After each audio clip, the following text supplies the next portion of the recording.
Joining. It's a beautiful afternoon, and it's nice that you have taken the time to join us. It'll be a tremendous learning experience for sure. And just a quick historic perspective in terms of the college admission seminar and everything else we have been doing in the community. The very first college admission seminar we ran was back in I would say about 2013, I think. We ran a panel of about five counselors, and so that's how we got started. And we have done this pretty much on an annual basis. And There's a couple of places though to eat. the I think pandemic sort of maybe threw us next into a time. little bit of a tailspin, I'm going to mute the folks who are sort of active a little bit. It's fine. You can be active once we get going, but for now, we'll just mute you. Okay, so that was the college admission, and we used to do this face to face at the Saratoga Community Center. And then during the Zoom days, we actually did quite a few of these again, and we did that over Zoom. And over the last, I would say, 10, 12 years, we have ran many, many different STEM programs, like the Entrepreneurship Boot Camp, which was a big hit. We launched it in 13 different cities, including San Jose and Charlotte, North Carolina, also providing opportunities for the underserved to pick up some skills in coding and how to launch startups. And we trained over 2,000 students over a few years. And then we've also been running coding programs like Python. We ran a summer series last year, which was with ChatGPT and AI. And Lego Robotics, we used to run the Lego Robotics boot camp over the summer. And this was before any of the schools had structured programs that they do today. And we used to have a team forming day where we would actually have almost 20 teams that would come alive. And then we would run scrimmage for them. We had a boot camp, a workshop. So this is the core element what we have offered to the community. And everything we have done, we have offered for free, for no charge. It's an opportunity to help our students out and to empower them a little bit in the world of STEM. And so that's a quick background and context to how and why we landed here today. Now, also would like to ask our students, by the way, this is recorded, as you can see. And if you will be asking questions, then you will be part of the session. So just be cognizant of that. We will not be editing the video out. So if you speak and you're part of the recording, that'll be it. So just wanted to mention that. And now, this summer, we have quite a few exciting sessions we are going to be offering soon as school breaks. I think by the first or second week of June, pretty much all schools would be enjoying a summer break. And our plan is to run again a ChatGPT AI session along with sessions like these. There are one-off sessions we are planning, but also a series. We are also doing a computer-aided design, which is being conducted by a high school student from Milpitas. And this is for any aspiring mechanical engineers. These are typically targeted for middle school and high school students. And I can guarantee you this, that it'll be a tremendous learning experience. And in fact, we encourage you that if you have a student at home, a high schooler or a college student who would like to provide some sort of an educational series, or even if it's one single session, it could be a session of how they felt going to college. That itself would be a very good learning session. So if you have anything like that, please send an email to us, and we would love to get that integrated with our summer curriculum. So that's all I have. If you have any questions, please put it on the chat window. But I will introduce our speaker today, who's Manisha Khan. And she's been running college admissions counseling for I would say more than a decade. Very, very accomplished, trained hundreds of students, and they have all gotten into fantastic schools. And she's got a way of figuring out how best to engage students and get them on a position on a path of success. And that's a special skill that she has. And it's tremendously useful for students to engage with her. And I really appreciate her time joining us today and spending some time with you all. So Thank you so much, everyone, once again for joining us. We had over 50 registrations, and we typically do have some drop offs, but I suppose people will be trickling in. And then we'll be sending out the video to the whole community so that if anybody missed it for any reason, they can actually watch the video. With that, I'll hand it over to Manisha. Thank you so much, Manisha, for taking the time. Totally appreciate it. Thank you, Rishi, and the great work that Saratoga Community Center that we've been doing, and very innovative and different programs, which really enriches students, parents, and everyone. And thanks for the opportunity to connect with students and parents. And let's make this today's session as an interactive session rather than me just talking nonstop, maybe 30-40 minutes. I have a small presentation, and today's topic is college admissions and how to build your own profile and in a holistic way, and why it is becoming more and more necessary. That is the one thing. If anyone has any question, feel free to unmute and talk. If I can answer it during the presentation, I will be happy to take it. If not, we'll do it at the end of our presentation. So let me share my screen and we can get started. Awesome. Can someone confirm if they can see my screen?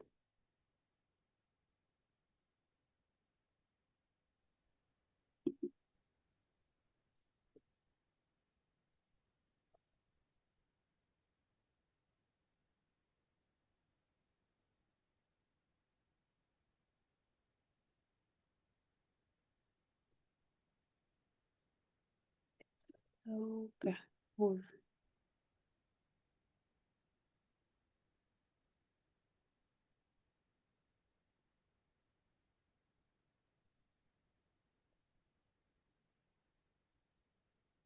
on. Okay, I guess my screen is now visible, correct? Yes. Yeah, it's loading. We saw that.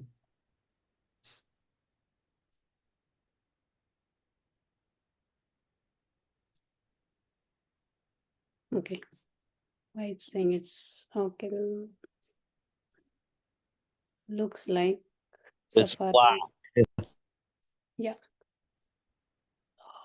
You need Windows.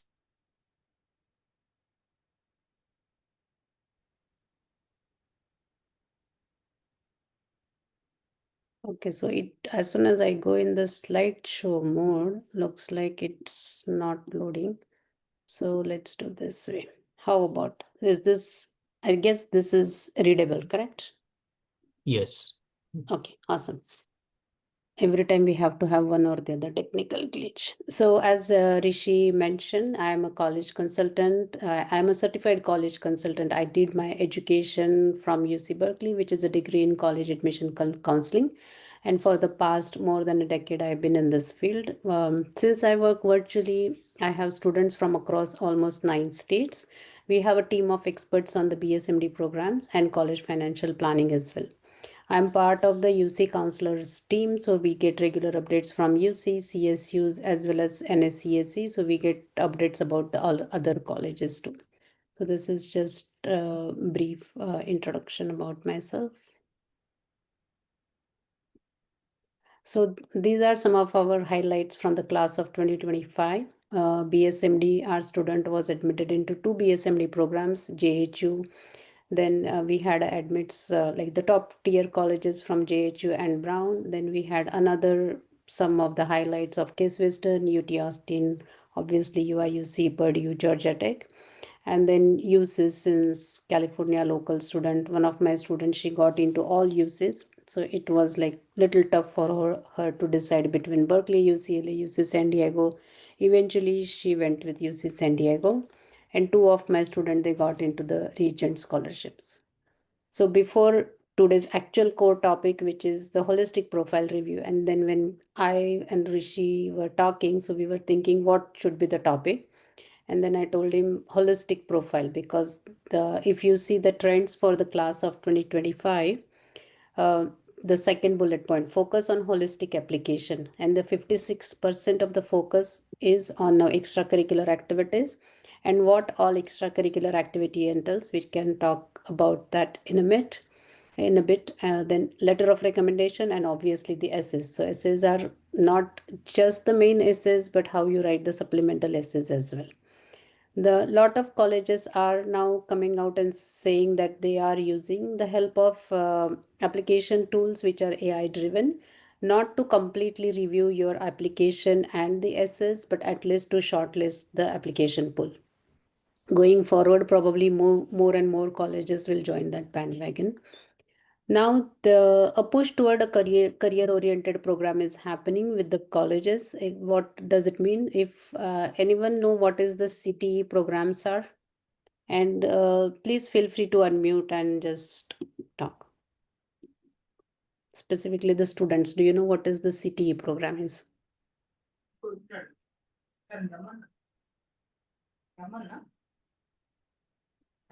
Any idea? Yes, no? Okay, so it is career technology education. So meaning pretty much it is like a hands-on education.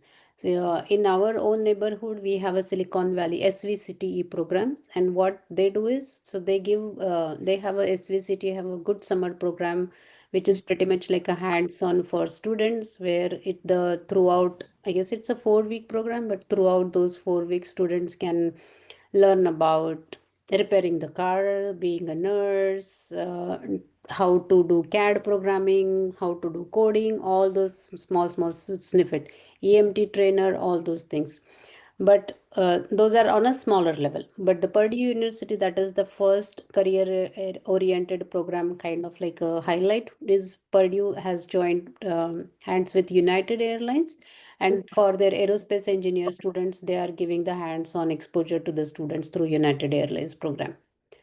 SAT and ACT test, still it is a mixed sentiments from the colleges. Some colleges are going ahead and saying that we'll go ahead and be the test optional, but some colleges are now reversing that decision and saying we'll go ahead and make the test mandatory. Anyone knows which college, which maybe one college is test mandatory? Yes, no?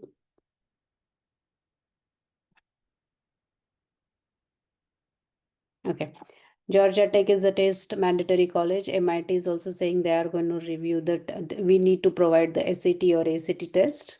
There is no one test chosen over the other, so you can give either test, and that is also fine.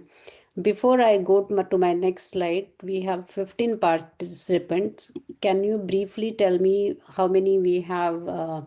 Maybe juniors, seniors. I'm 100% sure there are no seniors, maybe juniors, sophomores, and then freshmen. If you can just quickly put it into the chat, that will really help me out.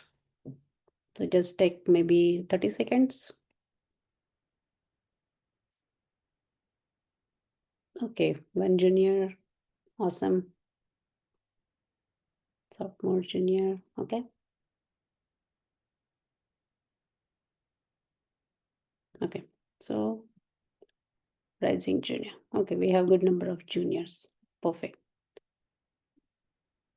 Let's go to the next slide now. This is so...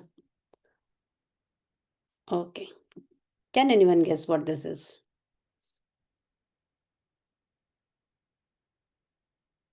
Come on, I know it's a Sunday afternoon, 4 o'clock. You may not have your boba tea, coffee, or chai, but you can unmute and be interactive.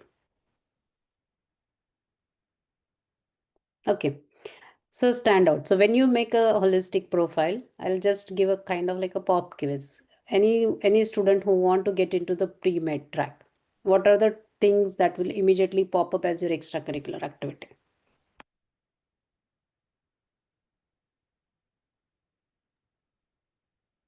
Anyone? Research in a lab. Research in a lab. Okay, that's good. One more.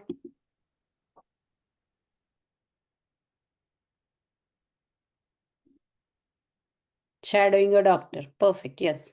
Research in a lab, shadowing a doctor. These two things, I'm not saying that you don't do it, but what I'm saying, you don't have to follow everyone or anyone else. right? You need to stand out, because if you shortlist maybe 3 and 4 activities and everyone is doing the same activity, what is so unique about yourself? You don't have to follow the herd. So find out an activity where you can stand out differently, which is very unique about yourself. In the end, it is all about your passions, what you are doing it, and then a little bit about packaging the things that you have done so far when it comes down to the essay writing.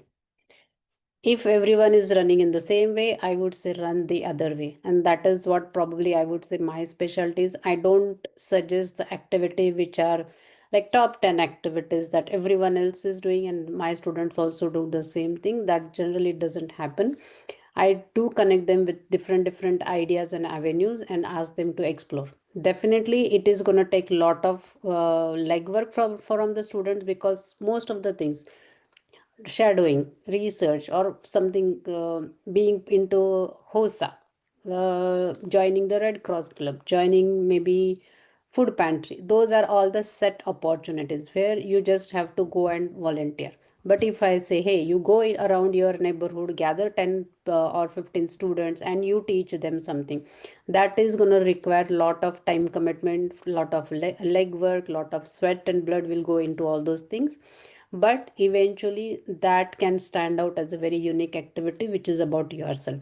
So let's try to find out some activity which is very unique and don't run along with the crowd. But whenever, whichever activity everyone else is choosing, I would say you have to go to the other way. So coming to building your own holistic profile, and these are the key components into holistic profile. I would like to generally categorize them into academics and then the extracurricular activities. Then within the extracurricular activities, so academics, extracurricular activities, then SS, definitely very important and crucial. And as I was mentioning, the SS is not just the main essay, which is Common App essay or the UC application essay, but the extra a supplemental essay, which are very college specific essay.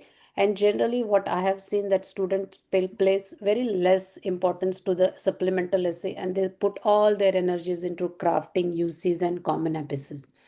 But even though the supplemental essay prompt word limit may be 100, 150, 200, put in lot of efforts into doing the research about that particular prompt and write the supplemental essay. Letter of recommendation, another very great, basically, I would say letter that you should ask for your from your student, from your teacher, and we'll talk about it later, that which teacher to ask and what they should include. Personal characters. So somewhere along in your application, what are your personal characters? What are your own value system? It has to reflect into your application, and this will basically set you apart from the other person. Still today, like at least for the rising scene juniors, I don't know what will happen in the future, but at least as of today, the batch of next year batch, the SS are still going to be reviewed by the real live admission officer, so real person and not some machine. So this is your chance to again connect with another human being, so try to be very cognizant about it. So within the academics, what we are looking at, so academics, let's say there are on a broader, there are 4 components. School academics, obviously. So school academics, think of it as like a single source of truth. If you have a GPA of less than 3.0, most of the colleges will not even allow you to apply to them. So GPA is definitely the first and primary criteria to it. But along with that GPA, course rigor. And what does course rigor mean? That how many APs do you have? How many honors do you have? Do you have any dual enrollment? Are you doing any concurrent enrollment? So that sets you apart with respect to the course rigor.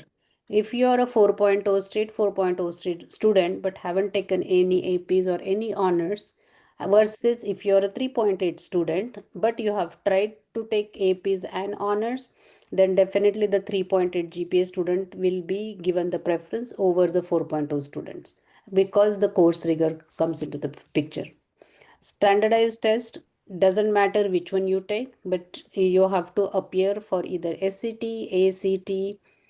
Lot of time parents and students are saying, hey, but I don't want to go out of California. I'm only applying to UCs and CSUs. Do I still give standardized test? What should be the answer? Anyone knows? Yes, no. Why she also has her own company, जैसे बोल. Okay. So standardized test, yes, you have to still give it even if you want to go to UCs, even if you want to go to CSUs, still try to give the standardized tests. Independent study. So what is independent study? So independent study is a lot of material is out there for free. You go to Coursera, you go to Udemy, you go to YouTube, you go to just Google. So I think Cornell or Brown, I don't remember exactly. They've just announced that they are basically they are making 12 free course, the 12 courses free for this summer for the high school students. Last year, Stanford had 8 courses for free for the high school students, which were in the biology area. You just need to go out and explore it, and then that is tons of material is out there, which you can, by the way, put it as one of the extracurricular activity enrichment studies in your application as well. So as I was mentioning, right? So course rigor is your single source of truth is high school transcript, APs and honors, how many you are doing, STEM and non-STEM courses. So lot of time parents and student ask me, hey, do I have to really do Spanish? If I want to get into the STEM area, do I have to really do US Gov, AP, whatever it is? Yes, AP Gov, US history and world history is mandatory. But if you are interested, if you like history, try out AP level US history or try out world history. But you have to have a mix of STEM and non-STEM courses. Doesn't matter which stream eventually you are going to choose for your undergrad degree. Choosing the AP subject wisely and giving the AP exam. And I don't understand the students who take the year-long APs but don't give the AP exam, because that is like you are basically joining a marathon, you're going up to the finish line, but you don't want to finish the marathon. That's what I feel when you say I don't want to give the AP exam. If you're taking any AP subjects in your school, you might as well give the AP exam. Let's say worst case scenario, you get 1 on your AP exam. It is up to your discretion to hold of the AP score to report into the application. But do not shy away from registering for the AP exams and just go ahead with it. Even the AP subjects you have to choose very wisely. Just because your friends are taking the AP, you have to take the AP or get into the peer pressure. Don't do that. Some student, they may say that, hey, math 3, IM 3 was very hard, but I'm still skipping calculus AB and going into the calculus BC, the AP calculus BC. So those kind of decision kind of like backfires, and it can really affect your GPA. Unfortunately, once GPA going like, there is no recovery from the GPA. It is like a one way street. Once you go forward, you have to go forward. There is no going back and redoing the things that you have done. So when you choose your courses in school, be very cautious about which courses. Do not just get into racking up all the APs, whichever your school has offered. Check the passing rates of each of the APs. There are some APs which are known to be very hard, and there are APs which are known to be very easy APs to get into. Actually, the hardest AP is AP, I think, art or AP music theory. So even if you are a STEM student, but if you apply for AP music theory and if you get a 5, your application will have a definitely very, very good value into it. Then coming to the extracurriculars. So we talked about holistic review, one part, which is the academic part. Extracurricular is kind of like a non-academic part. And within the extracurriculars, there are at least 4 to 5 components. First is school clubs. Make sure you join your school clubs. Each school across the USA, doesn't matter big, small, private, non-private, public, whatever it is, they do have clubs into the school. So you have to join at least 1 to 2 clubs. You cannot say, I don't like school clubs, I don't want to join. Which clubs you want to join, it's really up to your own discretion. School club is one avenue to show your leadership. School club is one of the avenues to show your passion and definitely consistency. From ninth grade, you joined HOSA. In 10th grade, you joined Science Olympiad. In 11th grade, you joined DECA. In 12th grade, you joined FBLA. These kind of things will not look very good on your application. So be consistent with the school clubs that you are interested in. It's okay to join maybe 3-4 clubs to start with and eventually stick to maybe 1 to 2 clubs. But you cannot keep changing the clubs each year, each academic years. Community involvement, and that is like very sad. I feel like very sad when parents and student basically just look for the community involvement just for the volunteering hours. So the purpose of community involvement has started because the colleges and the school really wanted students to understand the community that they live in and how they can contribute to it and become a part of it. Unfortunately, we are taking it only at the number value, that we are saying, hey, I'm going to XYZ community organization because I need the hours. After that, I don't care what happens.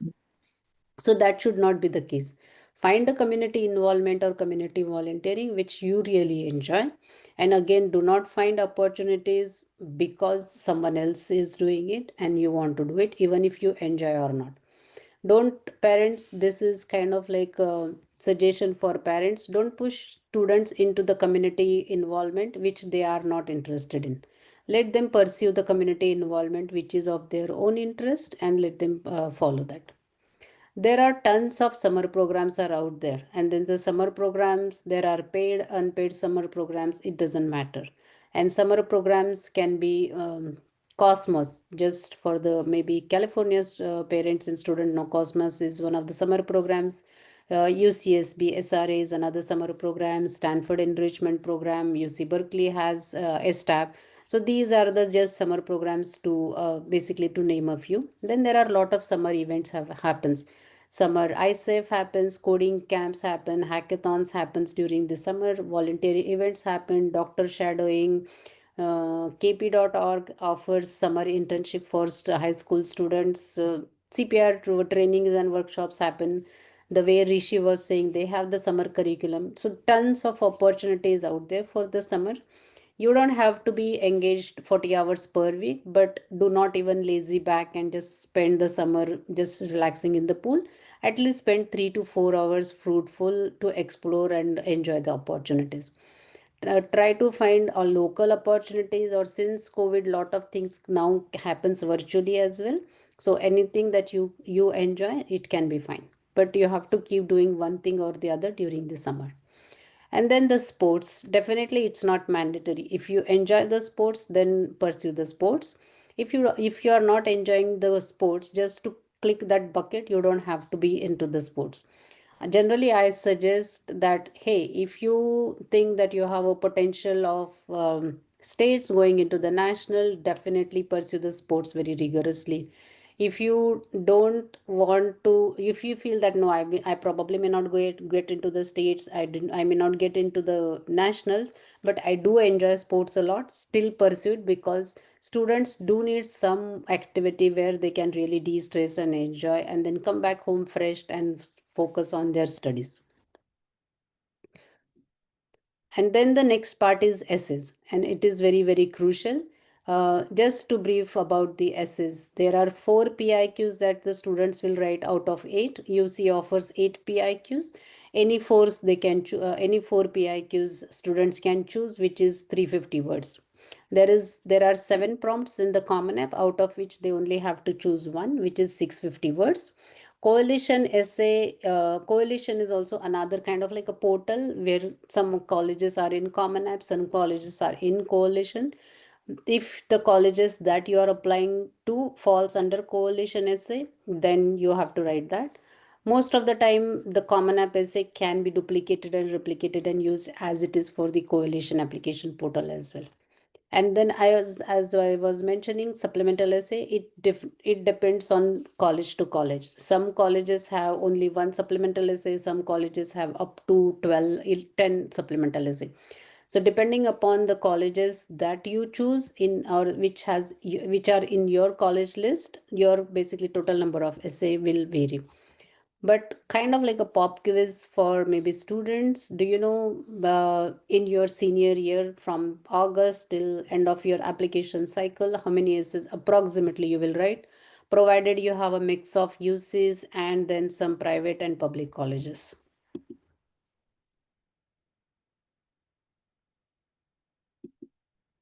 Any guesses?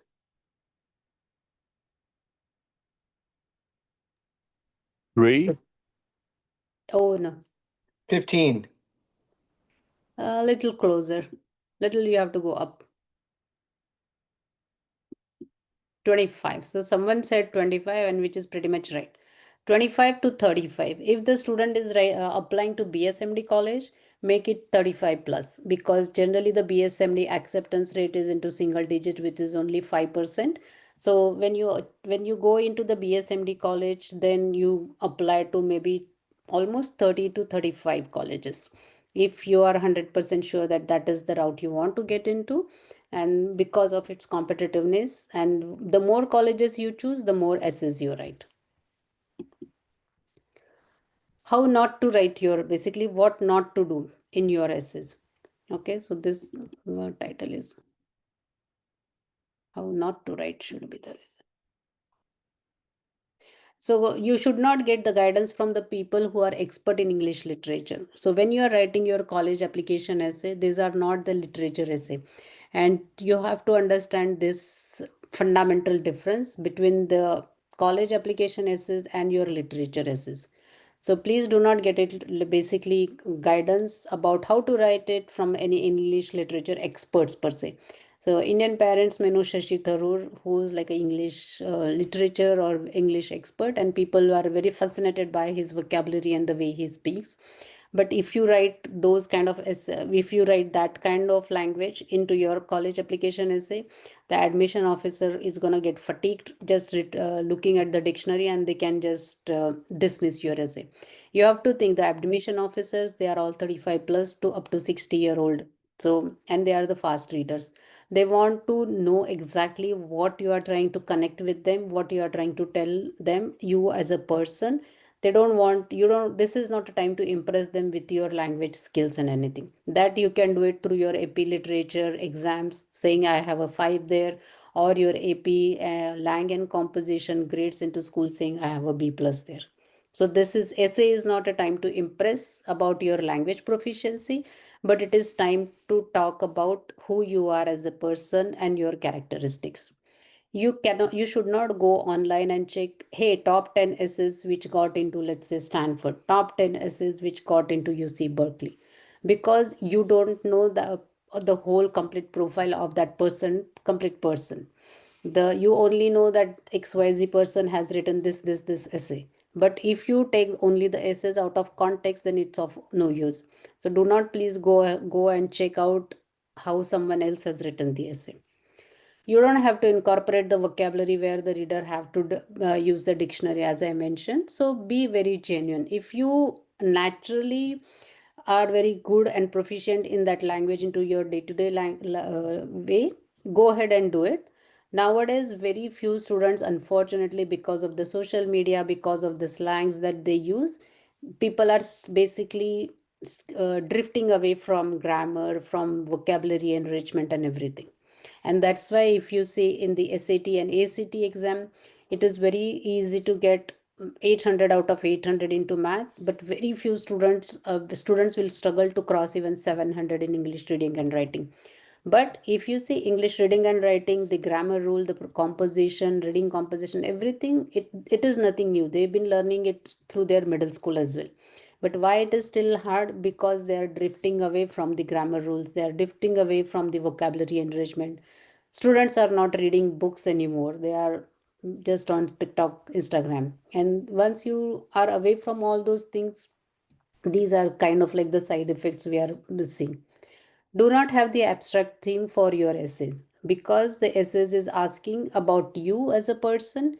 It has to talk about you as a person.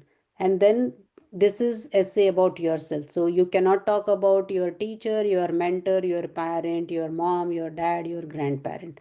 Yes, you can give a passing reference of their inspiration and what it is. Maybe 10% space, real estate space should be devoted to that. But the 90% essay has to be about who you are as a person. You cannot write one essay and substitute it for all colleges, and specifically this is for the supplemental essay. Supplemental essay, yes, it will have on a broader level kind of like 3 themes, that hey, why biology is the major that you are choosing, then why us, why you want to apply to Purdue, and then how will you contribute to Purdue. Yes, these are the broader level themes, but it cannot be copy pasted from Purdue essay to Urbana-Champaign essay to University of Washington, because the Purdue's atmosphere, the events, the ecosystem is totally different than probably University of Washington. So you have to individually go to each college, check it out, their events, their specialty, and tailor your essay accordingly. Some of the things you can reshuffle it, but exactly copy paste will not happen in the supplemental essay. Then the letter of recommendation. It is a very, very, very kind of like a make or break even when you ask for a letter of recommendation. UCs and CSUs do not ask for letter of recommendation. It is only some of the private colleges and public colleges. If any college asks letter of recommendation, let's say more than 2 letters, then I would say just ask 2 from your school, either teacher or a counselor, and 2 from your extracurricular activity mentor or a person. Choose the teacher very wisely. So if you don't even know that teacher, and if the teacher doesn't know who you are as a person, probably that teacher is not very well suited to write you a letter of recommendation. The teacher should know you at least by name. The teacher should know that yes, you are the student who was with her maybe in the biology class and then the epibiology class. The letter of recommendation should reflect your academic ability as well as your personal qualities. So to show your personal qualities, academic abilities, teachers can just wing it. They can just guess it. Yes, probably this is my student. He has A in my class. So yes, probably academically he's doing good and all those things. But to reflect your personal qualities, they should know you, who you are as a person. Were you punctual in class? Were you participating in class? Were you like a group leader when they were doing some group discussion? All those qualities, if the teacher doesn't observe you, it will not show up in the letter of recommendation. Another thing, we do not get to see what your teacher is submitting to that particular college, because most of the students waive the rights. When you fill in the application, there is a section that do you waive the FERPA rights, and then you have to waive the FERPA right. Right. As soon as you waive the right not to read the recommendation letter, it goes directly from your teacher to the colleges. So you don't know what they are writing about you. No one is going to write bad about it for sure, but we don't know up to what extent they know you and up to what extent they are writing about you. So you have to be very careful which teacher you are asking. So start building connection with your teacher, so that you cannot just go one day to the teacher, hey, I used to be in your class, can you write me a letter? They probably may not say no, but if they don't know you, it is showing very poorly in your letter. These are two of the sports kind of like portals, I would say, NCAA and NAIA. NCAA, probably most of the students know there is Division 1, Division 2, and Division 3. NAIA is generally for the smaller colleges, little less competitive. NCAA is definitely, it's very, very, very competitive. Not all the colleges falls under one or the other. So you have to choose which college is where. And not all the sports that you play probably will fall under any one of these categories. So that also we have to get the information from the particular website.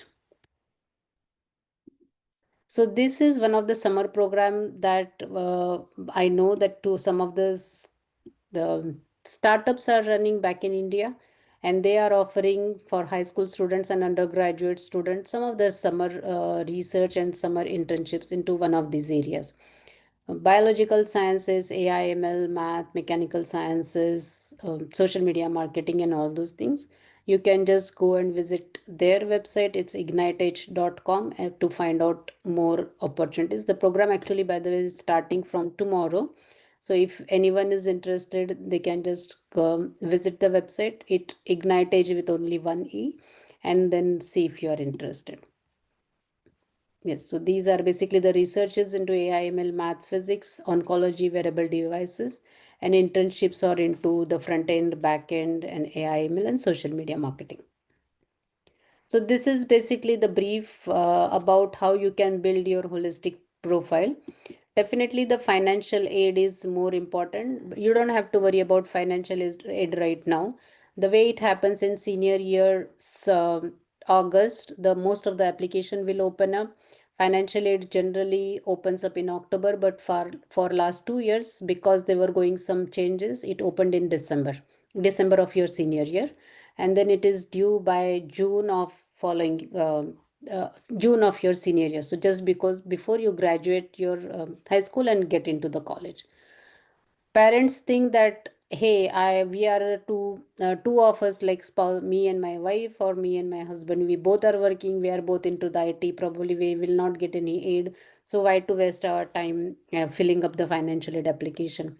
I tell my parents and students still go ahead and fill in the application, because two things, you never know if you, even if you get maybe a aid or a loan, and there are two the variations. So aid is basically, it is pretty much, think of it as a grant, like you don't have to repay. Loan, you have to repay. Another thing is, if your student goes into the college and if they want to work in a cafeteria, if they want to be teacher's assistant or whatever the on campus job they have to do, they need to have that FSA ID. So you have to at that particular time fill in the application. So might as well you do it during your child's application process. This is my contact information. My website is securecollegeadmission.com, and my phone number, email is same, securecollegeadmission@gmail.com, and my phone number is 408-634-4045. So I'll stop the presentation. Any questions? If anyone has, feel free to unmute. Hi, I'm Daniel. It was a very good presentation. I work Thank at the I work at the College of Adaptive Arts for Individuals with Disabilities. I'm a professor there. Anyone Okay. that's looking to volunteer, it's at West Valley College with intellectual disabilities, and sometimes they become staff, sometimes they're just volunteers. And we have a liberal arts program: computer science, science, Chinese, Italian, digital media. It's a wonderful college at West Valley. If you're looking for volunteer hours, I'm really enjoying the experience. Thank you. Thank you, Daniel. Yeah.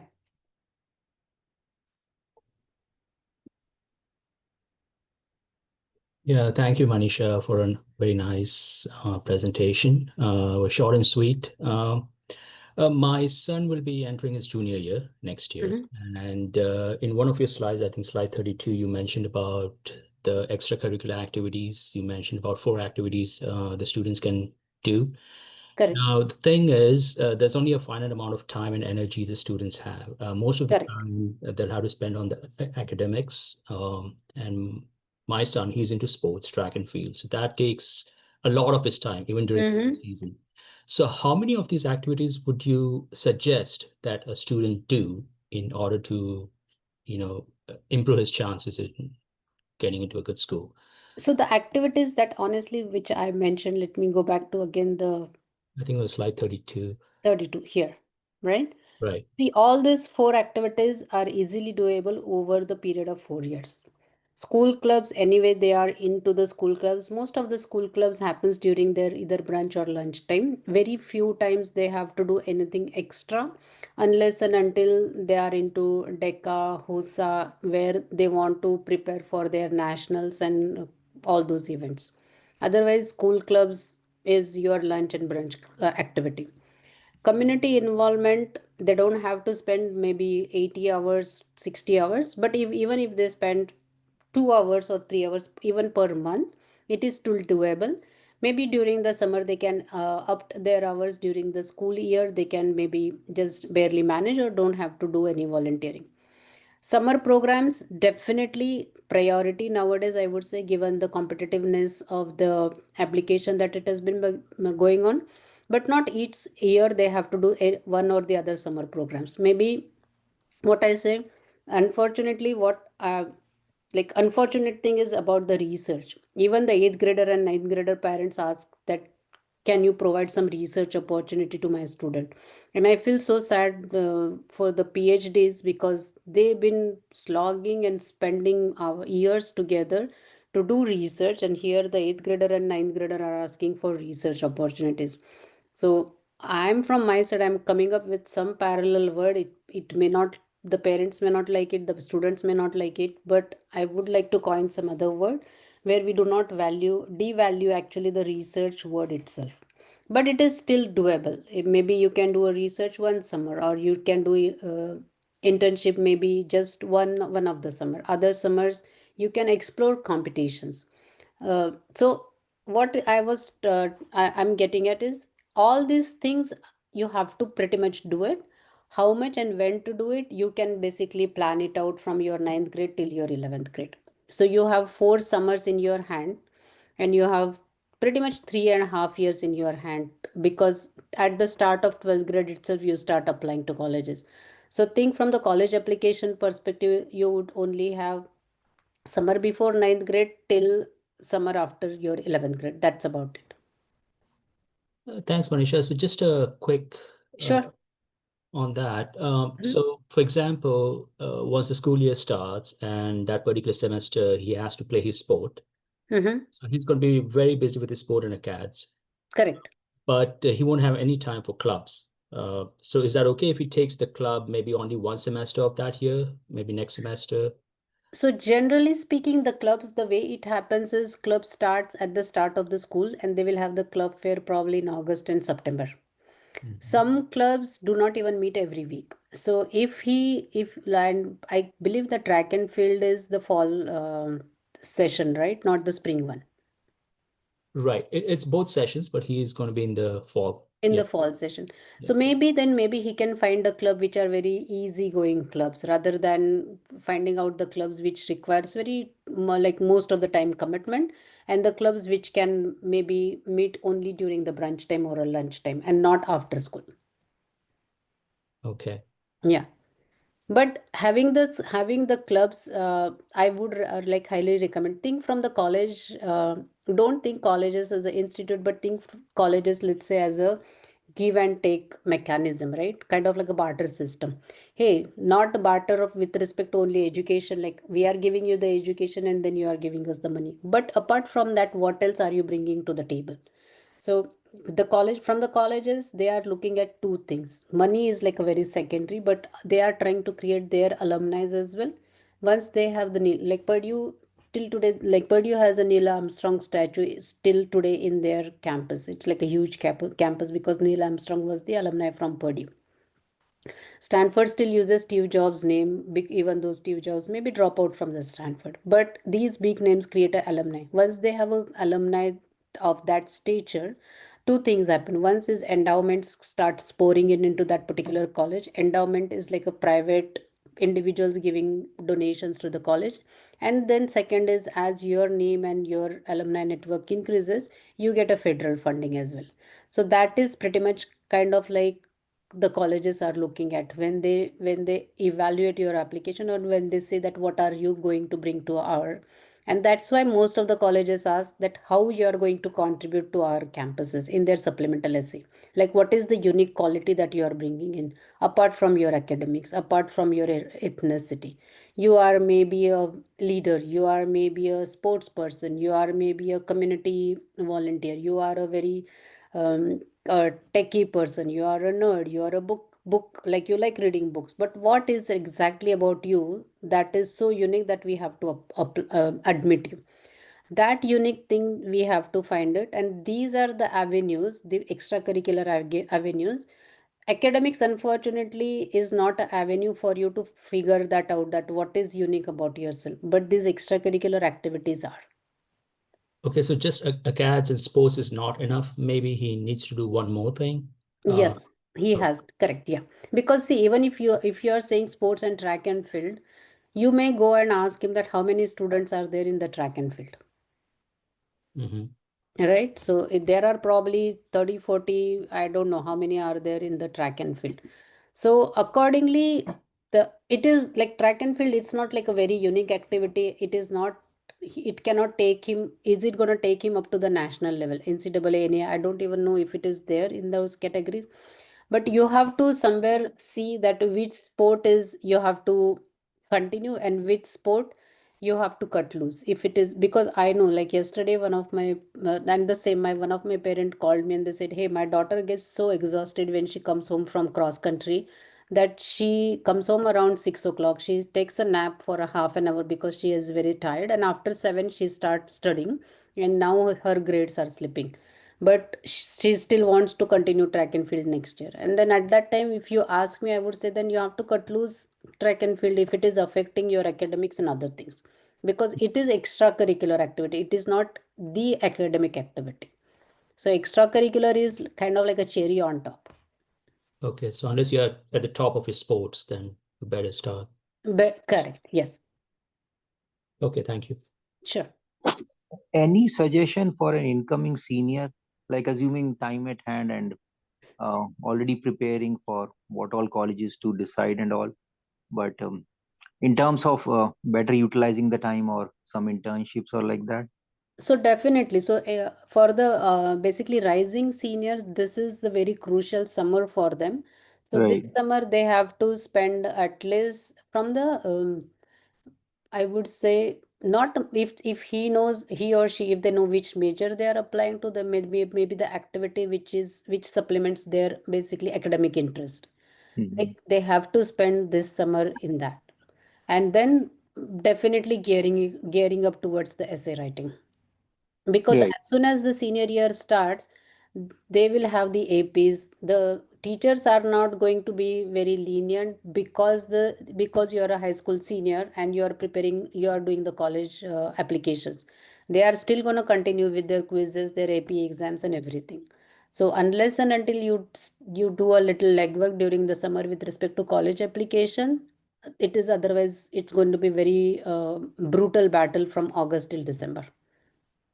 Okay. And you mentioned this Ignite Edge. So I was just going through that. They help with some research internship during this time? Yes, during the summertime. So it's a 8-week program. Mhm. In predominantly in the STEM field, non-STEM only they have 2 opportunities. But yes, it is starting from tomorrow and it will run through next 8 weeks. So it's a structured program. Okay, thank you. Sure. Manisha, great presentation. Thank you so much. I Thank have a rising sophomore Mhm. son, and I loved your slide about, picking your passion, your extracurriculars, your interests, and you're like, don't do what everyone's doing. You should run the other way, or Mhm. try to find your unique you. That is tough because there's only, a bucket of ideas that come to mind for any field, right? Correct. Like we were talking about medicine, it's pretty cookie cutter, like research, shadow doctor, etc. I'm not using medicine as an example. He has no interest in medicine, but Correct. what would be a process for a student to go through the exercise of coming up with unique ideas that they're passionate about that would help them stand apart as they think about either extracurriculars or community involvement or something that really allows an admissions officer to be like, oh, this is a unique application or unique activity? Correct. So great question. Thanks. A very few parents will ask this kind of question. What I had a presentation for my high school seniors yesterday, and I asked them 2 questions basically. May I know your name if you don't mind? Because I guess your screen name says only LNP Aesthetics. Yeah, my name is Sachin Parikh. Sachin Parit. Okay. So one exercise I gave my students yesterday is, and we all know about the me time as well, right? So I asked them that, hey, when you have your own me time, how do you spend your me time? And everyone was pretty much the same. I'm on my computer, I talk to my close friends, I use games, I use Instagram, I am on social media. That's their me time definition, basically, or watch TV. That is not the me time. So I just give them one exercise that, hey, whenever you are having so-called me time, you have to shut off all your devices, take a pen and a paper, and just try to find out who you are as a person. I'm not trying to go very spiritual or philosophical in that sense, but trying to find out what is your own personality? Like, are you an introvert person? Are you an extrovert person? Do you like doing things which are hands-on, or do you like things which are probably not so hands-on? If provided an opportunity to you, will you stand in front of 50 people and talk very confidently, or you will get butterflies in your stomach? So unless and until you figure out who you are as a person, that is the first thing. Then next is, yes, I like working with young kids. I like doing maybe drawing. I like think this. So you have to find out what is it that you like. You have to find out what is it that probably you may not enjoy, or you are kind of like you see it as your weaknesses. Once you have the list of those things, then you have to go that, hey, these are the 10 cookie cutter thing that falls under STEM category. Try to see if is there anything else that can come to your mind. And I just give one example, right? Maybe gather, if you like students, gather 10 students. So one like very vague example, one example I'll give. One of my student, he is in Boston, he likes finances for some reason, like stocks and all those things. So what we are doing, we are just putting together a small 4 hour long workshop for elementary level kids. And then what he is talking about, the importance of money, importance of personal finances, little bit of vocabulary, all those things, which is probably a not kind of like a cookie cutter model, but yes, he that is his passion, that is what he's good at. Yes, it's not an easy thing for him to do, because he has to print a flyer, he has to prepare a curriculum, he has to get kids, he has to teach them. But in the end, it is going to look very different and very nice on his application. But unless and until you sit quietly and figure it out, it is very hard to just get carried away into the herd that what everyone else is doing, that's all we keep hearing. And we just keep doing the same thing. Another probably aspect, I would say, there is a test called MBTI test. If you can take that test, it's free online. That can even give the student's personality and what your student like. Thank you so much. I appreciate the answer. I think a lot of this is so hard because there's this balance of doing things to improve your application, but also balancing that with doing things that you truly care about and you're passionate about. And, I try to tell my son, I'm like, first comes like find an interest that really gets you excited. Mhm. And then, that will follow. I Don't go at agree. it from the So sense of that's like, where probably, so if, and it's so if I hard to take an correct. adolescent brain and teach them that. Yeah. So I completely agree. And that's what, and then I guess at this time, whatever parents say, it is like immediately they will just shut off their ear, unfortunately. But when I do the college consultation, it is not like, I don't do it just like, hey, academics, academics, academics, but I see it as a long-term journey for them post high school, post graduation. We don't want to push them into something that later on they will regret, or they need to do other activity which they enjoy, honestly speaking, throughout the life. And I, I I can lose some students, some parents saying that I am not very academic oriented and I don't push my students into only the college consultation. That is fine. But I want to see the whole process also as a holistic process for the student. That in the process, they need to understand the value of why the community involvement is necessary eventually. Thank you so much. Sure.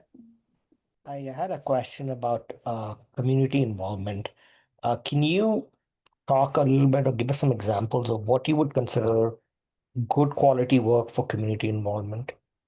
So community involvement can be anything that you go out of your own. Community involvement is two things. One is it is volunteering, where you do not get paid for your services. That is the fundamental thing.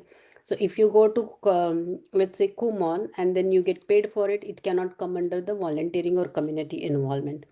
But just to give like some example which are on top of my mind immediately, Red Cross, soup kitchen, which are again the cookie cutter things, but again, like which are very known examples, at least for the community involvement. So soup kitchens, Red Cross, Sacred Hearts, the sandwich Sundays, those are the community involvement things where students can go and volunteer their hours.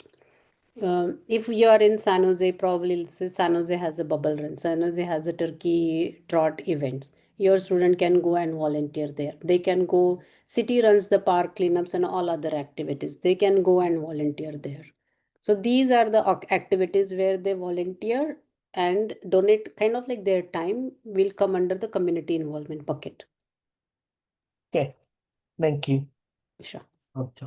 I had a follow-on question. You Sure. talked about summer internships or summer programs. Mm-hmm. What about kids working in summer at the grocery store or something like that? Is Definitely. that considered a positive thing in the college app or not as positive? Yes. No, it is definitely considered it as a positive thing in the college application. They can work any ice cream parlors, any food joints, anywhere that they like. It does consider as a positive because two things. One is that can kind of like give them the value, like teach them the value of the money, like how much blood and sweat and you have to do to get those dollar amount by. They get the interpersonal connection. They know how the real world dynamics work. Having said that, how you put that into the application is also changed. So the extracurricular activities are kind of like, always call it as a two-way things. You get a ice cream in Safeway, and you get a ice cream in, let's say you get not maybe the Safeway. Mm, Okay, so there are two ice cream parlors. You get ice cream in Baskin Robbins and you get ice cream in Cold Stone. Baskin Robbins probably will cost you $4. Cold Stone, the same kind of ice cream make in Cold Stone may cost you $7. So two things is how they package the, maybe the presentation and how the packaging is done. The same ice cream parlor, if it is in Santana Row, probably it will cost you $11 and $12 because the way the store is set up, because the way they will give you the cone and the waffle or whatever it is. So similar, think of the extracurricular activities from that angle. Whatever you are doing is one thing, but how you are packaging those extracurricular activities and presenting it also needs to be done, given a due diligence to that as well. You cannot just say, I have done some summer job, I have done just summer research, or I have done some sports. How you portray that and put that into the application is equally important as well, because when you put in extracurricular activities in application in the common app, you only get 100 characters. So 100 characters is just 1.5 line to put your extracurricular activity. Doesn't matter how many hours you have spent, 200 or 500 hours, you only get 1.5 lines in common app and maybe 3 to 4 lines in UC application to put that.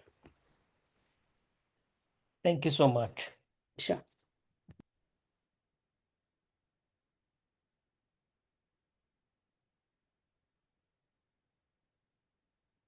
Awesome. Any other questions anyone has?